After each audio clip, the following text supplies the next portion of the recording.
Se você já assistiu algum vídeo nesse canal, você provavelmente teve suas crenças questionadas. Nas últimas semanas tenho prestado muita atenção na seção de comentários e existe um tipo de pergunta que é recorrente, toda hora aparece. Especialmente naqueles vídeos que eu falei sobre arroz, que eu falei sobre aveia, tapioca. Doutor Guilherme, mas eu vou substituir o meu arroz pelo quê? Doutor Guilherme, se eu não posso comer tapioca, eu vou comer o quê? Vamos entender um pouquinho como é que a gente faz para olhar para a comida? Quem quiser aprender a reverter o diabetes vai ter que aprender a olhar um pouquinho diferente para os alimentos. E nesse vídeo eu vou tentar te explicar como é que faz. Logo depois da vinheta. Fala pessoal, saudações metabólicas! Quem quer aprender a olhar para a comida além do paladar? Eu sei que só falando assim parece não ter muita graça, né? Então eu vou falar diferente. Quem quer aprender a olhar diferente para a comida para ter mais saúde, para ter melhores exames do diabetes, para aprender como é que faz para reverter a sua doença, alcançar resultados melhores com menos medicamento. Agora talvez você queira aprender a olhar diferente para a comida, não é isso? Nesse vídeo eu vou tentar explicar para você quais são os principais critérios dentro da minha cabeça. Quero que você escute até o final e veja se você concorda e vá me falando nos comentários aí o que você tem achado da história. Meu nome é Guilherme Marquezini, eu sou médico endocrinologista. Você está no canal dedicado à reversão do diabetes tipo 2. É possível você domar o seu diabetes aí na sua casa, o que significa alcançar resultados muito melhores, praticamente mirar em resultados perfeitos, com cada vez menos remédios. Inclusive, você pode sonhar com a ausência de qualquer remédio na sua lista, pelo menos por diabetes. Isso existe na medicina, está publicado na literatura médica, só que é uma novidade, seus médicos ainda não conhecem, muitos não conhecem. Então você tem duas alternativas, ou você espera ele aprender, depende da boa vontade de terceiros, ou você toma as rédeas da sua situação e já começa a fazer o que dá para fazer aí na sua casa. Basta saber por onde começar. E é por isso que nós estamos aqui. Eu quero participar da reversão de 1 milhão de diabéticos no Brasil. Você acha muito ou você acha pouco? 1 milhão sempre vai ser muita gente, né? 1 milhão de diabéticos no Brasil seria algo impensável em termos de saúde pública mesmo, né? O tanto que o diabetes machuca as pessoas e você deixar de machucar um número desse tamanho de gente é um negócio inacreditável. Porém, a nossa realidade hoje, pelo menos a minha impressão, é que a gente deve estar próximo de 50 milhões de diabéticos e pré-diabéticos. E de repente 1 milhão já parece bem pouco, não é mesmo? Sei lá aonde nós vamos conseguir chegar com isso, mas enquanto isso eu quero ajudar você. Vamos olhar para a comida? Vamos aprender a enxergar outras características dos alimentos que te importam, tá? Que vão ajudar a definir se esse alimento vai cair bem ou mal para você. Muito bem, todo mundo está acostumado com um olhar sobre alimentação baseado em praticamente duas coisas. O que você foi ensinado a fazer, que você aprendeu desde a infância, com a sua família, com a sua mãe, era o que a sua família comia na sua casa lá nos tempos que você era criança. E claro que dentro dessas possibilidades, você ainda foi escolhendo as suas preferências e foi moldando o seu cardápio ao longo da vida. Então hoje, se você não está pensando em saúde, você não tem nutrição na cabeça, não está pensando nesse assunto, tem grande chance de você fazer um cardápio baseado no que você aprendeu, na sua cultura familiar e adaptado para as loucuras da vida moderna. E aí tem gente que está muito corrida, tem gente que vai ter que comer na rua, tem gente que está mais focada em se divertir com os amigos. Enfim, é uma mistura dessas duas coisas. Claro que esse olhar cultural, familiar, habitual dos hábitos, né, da pessoa é super importante. A gente deve tentar manter as coisas perto disso o máximo possível. Eu vou chamar esse olhar do olhar culinário. É você olhar para a comida e ver como é que você vai preparar esse negócio para ficar gostoso. Se for possível comer esse negócio, esquentar a barriguinha e ter um prazerzinho no final, missão cumprida, fim de papo. Claro que esse é um olhar quase infantil da história. É muito simples. Você, quando era criança, já fazia esse tipo de análise. Então, quando eu falo para vocês que o arroz pode levar a picos altos de glicose, maiores do que você pode imaginar, e que isso vai determinar seu risco de doenças, e que isso vai determinar o tamanho da sua lista de remédios para baixar esse pico depois, aí você fica injuriado, fica bravo comigo, inclusive. Mas, doutor Guilherme, eu sempre comi arroz, minha mãe comia arroz, meu avô comia arroz, e fica lembrando até dos antepassados, porque o povo japonês, porque o povo do Oriente, sei lá quem comia arroz. E a mesma coisa com tapioca, cuscuz e por aí vai. Eu entendo a sua revolta, mas os tempos mudaram, né? O mundo não é mais o mesmo. O mundo hoje é muito mais farto. Então, se você cresceu comendo tapioca, pode saber que existe uma chance gigante da sua porção de tapioca hoje ser maior. Só isso já começa a estragar tudo. Sem falar que antigamente você tomava o seu cafezinho da manhã e comia o seu cuscuz, o seu tapioca, sei lá como é que era, se é que você tomava o seu café da manhã, mas você andava 3 quilômetros até a escola e tinha educação física. Ou então você ia trabalhar no braço, tinha que andar de bicicleta 15 km. E hoje em dia, Mudou ou não mudou? Alguém aqui pega no pesado, igual antigamente? Alguém aqui vai de bicicleta ao invés de ir de moto? Os tempos mudaram, pessoal. Nossa relação com o ambiente mudou e nossa alimentação precisa mudar também. A gente precisa ter um olhar mais completo do que simplesmente olhar para o prato e dizer se gosta ou não gosta. Aí entra o olhar nutricional. É entender que tipo de nutriente tem na comida que você quer consumir. Quando você vai lá e pergunta assim, mas eu quero substituir o meu arroz, vou trocar pelo quê? O olhar culinário vai tentar substituir um tipo de grão, que é o arroz, por alguma coisa parecida. Porque você está de olho em deixar o seu prato o menos alterado possível.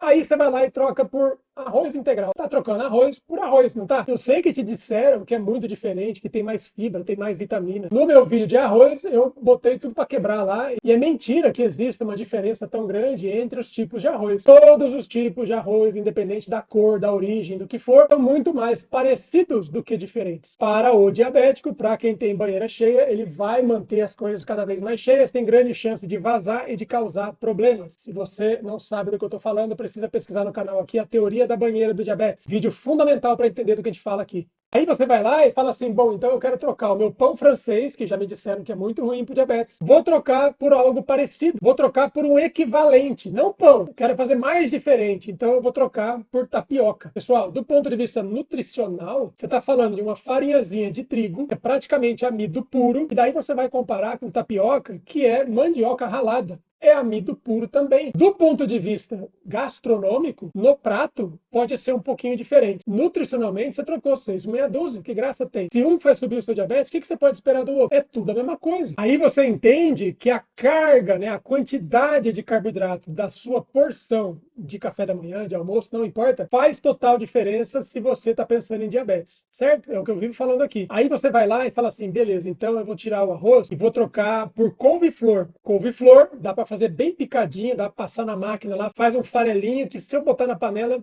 acho que fica parecido com arroz. Chama arroz de couve-flor. Tem receita na internet aí para você checar. Gastronomicamente, você está tentando fazer uma cópia. Gastronomicamente, você ainda quer comer alguma coisa parecida com arroz. Mas agora, do ponto de vista nutricional, um era riquíssimo em amido. Couve-flor já não tem mais. Então, parece que desse ponto de vista, você eliminou um tipo de problema. Vai comer uma cópia e não está levando tanto amido para dentro do seu corpo. Beleza. Só tenha em mente que couve-flor não tem quase nada do ponto de vista nutricional. É fibra com água e ponto final. Não tem carboidrato, não tem gordura, não tem proteína. Saiba disso.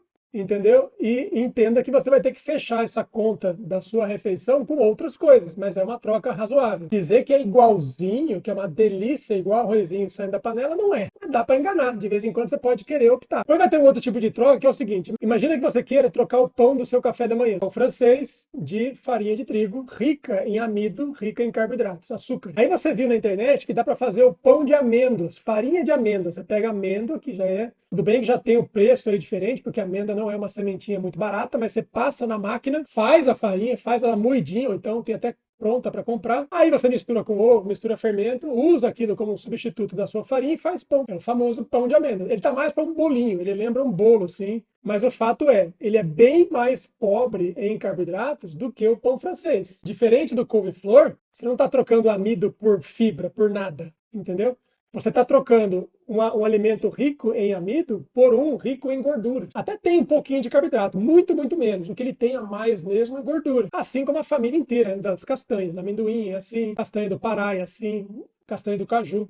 Amêndoa também. Então aqui você continua com um pão que contém calorias, só que ele não contém carboidrato. Então o que acontece na prática é que você traz energia para dentro do seu corpo, mas você não causa picos de glicose que vão interferir com a insulina. Essa troca de carboidrato por gordura é a base de uma dieta que você talvez já tenha escutado por aí. A dieta cetogênica propõe essa troca de açúcares por gorduras, porque a gordura não mexe com a insulina. Ela gera um pouco mais de saciedade, ela é bem calórica, ela pode fazer você engordar, então tem que ajustar para o tipo de paciente que a gente está falando. Os pacientes magros vão gostar disso um pouco mais, os gordinhos não são tão recomendados, mas principalmente geralmente aqueles banheirudos com resistência à insulina podem se beneficiar desse tipo de troca. Eu chamo esse tipo de troca uma troca de fundo hormonal. Você tem um aspecto meio parecido para copiar o culinário. Nutricionalmente falando, você troca uma fonte de energia por outra fonte de energia. Então, a troca nesse aspecto está meio 6 por meia dúzia. Agora, do ponto de vista hormonal, não estimula a insulina daqui, estimula muito a resistência à insulina dali. Isso pode ser interessante para diabéticos e para obesos e para outros banheirudos em geral. Tem um terceiro tipo de troca, também de fundo nutricional, que me agrada bastante. Para muitos casos, eu acho até melhor do que a própria dieta cetogênica, esse negócio de trocar carboidrato por gordura. Nutricionalmente falando, os diabéticos, na sua maioria, têm uma composição corporal carente de proteínas. Especialmente aquele diabético de perninha fina, sabe? Ele perdeu muita massa muscular e não é exclusivo da massa muscular. Ele tende a ter perdido massa óssea e proteína visceral também. Então, quando você pensa em trocar o carboidrato por outra coisa, talvez, nesse caso, você possa considerar não ir para a gordura, mas você troca pela proteína, por uma fonte de proteína qualquer. Você mata 2 coelhos numa refeição só. Diminui a oferta de energia, que para o diabético vai ser interessante, especialmente os gordinhos, e aumenta a oferta de proteína, que esse cara também está carente em geral.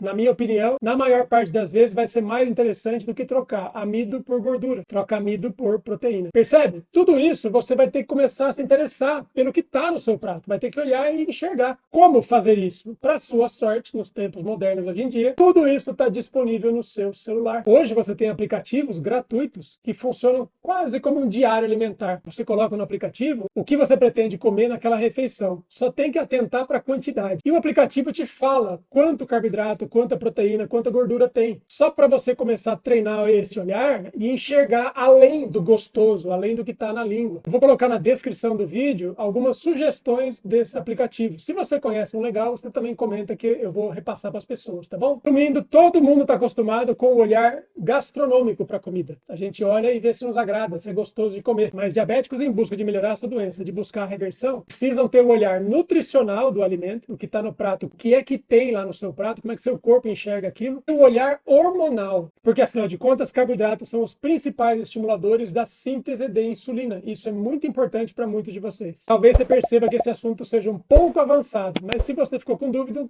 pergunta aqui embaixo. Vou ficar de olho e tentar responder para vocês, combinado? Toda semana temos 2 a 3 vídeos novos, alguns bem básicos, alguns mais avançados. Esse eu acho que foi um pouco mais avançado, mas importante. O próximo vai ser mais basicão, então se inscreva e eu te espero no próximo vídeo. Até lá, um abraço.